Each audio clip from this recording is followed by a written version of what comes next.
Motor শ্রমিকের সাধারণ সম্পাদক মিঠুর মুক্তির দাবিতে সম্মিলিত শ্রমিক কর্মচারী ঐক্য পরিষদের মানববন্ধন অনুষ্ঠিত।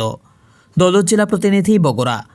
বগুড়ার বিশিষ্ট শ্রমিক নেতা ও বগুড়া জেলা মোটর শ্রমিক ইউনিয়নের সাধারণ সম্পাদক জনাব সৈয়দ কবির আহমদ মিঠুর বিরুদ্ধে দায়েরকৃত মিথ্যে মামলা প্রত্যাহার ও তার মুক্তির দাবিতে মানববন্ধন অনুষ্ঠিত হয়েছে।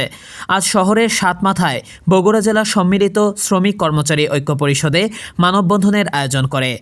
মানববন্ধনে বগুড়া শহরের ২১টি শ্রমিক সংগঠনের নেতাকর্মীরা অংশগ্রহণ করেন।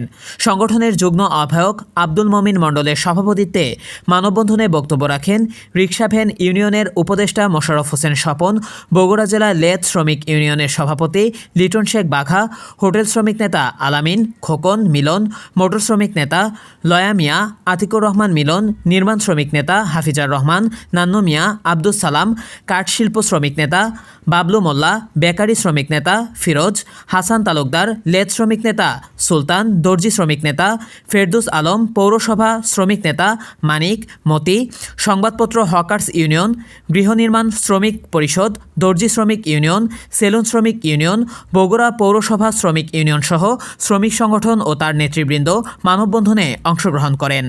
বক্তারা বলেন, সংগঠনের প্রধান উপদেষ্টা বিশিষ্ট শ্রমিক নেতা বগুড়া জেলা মোটর শ্রমিক ইউনিয়নের সাধারণ সম্পাদক সৈয়দ কবির আহমেদ মিঠুর নিঃশর্ত মুক্তির দাবি জানান। আগামী ৩০ জুন জেলা প্রশাসকের কাছে স্মারকলিপি প্রদানের সিদ্ধান্ত গৃহীত হয়।